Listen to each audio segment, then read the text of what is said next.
Voice of Change News. This is Voice of Change Radio News. I'm Amanda Kumalo. A quick look at stories making the headlines. I'm humbled by your trust, President Mnangagwa. In business news, Zimbabwe in prime spot to export excess wheat. In regional and international news, ANC stands with Zanu PF. In sports, Olonga apologises for strict death rumours. The news in detail. Following his re-election to a second term, President Mnangagwa yesterday heaped praises on Zimbabweans for their peaceful conduct during the electoral period, exhorting the nation to unite, maintain peace, and put shoulder to the wheel towards building a prosperous Zimbabwe for all. The president said his victory is for every Zimbabwean because that which unites us is much greater than that which could divide us. President Mnangagwa called on the losing presidential candidates to join him in working for the nation in the true spirit of the philosophy Nyika inovakwa nevayo. The head of state and government said this yesterday at State House in his address to the nation following the announcement of the presidential election results by the Zimbabwe Electoral Commission on Saturday night, where he was duly declared as winner, beating his closest rival, Mr. Nelson Chamisa of Triple C.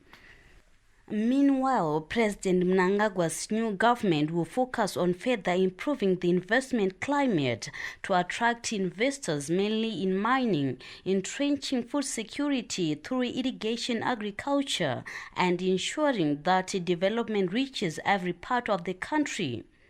The president said this at State House in Harare yesterday while responding to questions from journalists after presenting his address following the announcement of presidential election results. Moving on to business news, Zimbabwe may export about 60,000 tons of excess wheat stocks next year amid another anticipated bumper harvest of the grain this year, which is expected to leave the country with more than it requires for domestic consumption. According to a report by the Ministry of Lands, Agriculture, Fisheries, Water and Rural Development, Zimbabwe expects to realize 420,000 tons from the winter crop. The country planted 90,000 hectares of wheat in the current winter cropping season, from which we expect 420,000 tons of wheat, which is about 60,000 tons more than the national requirement. In news beyond our borders, Western countries should lift illegal sanctions on Zimbabwe and stop interfering in the country's democratic processes, as that defeats the free expression of Zimbabweans who overwhelmingly voted for the ruling party Zanu PF in the recently concluded elections. The South African ruling party African National Congress ANC said this comes after some observer missions authored and submitted reports based on the opposition input. Comrade Fikile Mbalula, the Secretary General of the ANC, made it clear yesterday that his party had dispatched its own observer mission to Zimbabwe, which will report on the elections instead of relying on third parties. He further encouraged the outside world to let Zimbabweans settle their own disputes through their constitutional mechanisms. In the same vein, Namibian President Hage Geingob has congratulated President Mnangagwa for his re-election as the country's leader in the just-ended harmonized elections. He also congratulated Zanu PF for winning a majority in the House of Assembly.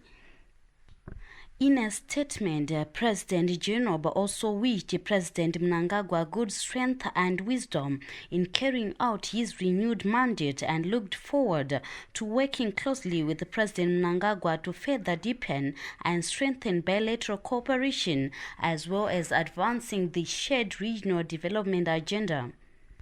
And finally, in sports news, former Zimbabwe international fast bowler Henry Olonga has apologized for the misinformation that claimed that his former Chevron teammate and captain Heath Strick had succumbed to cancer last week.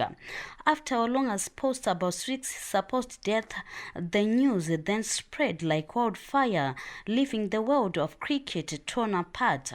The news, however, turned out to be untrue as Strick is still alive. That brings us to the end of this bulletin. Voice of Change News.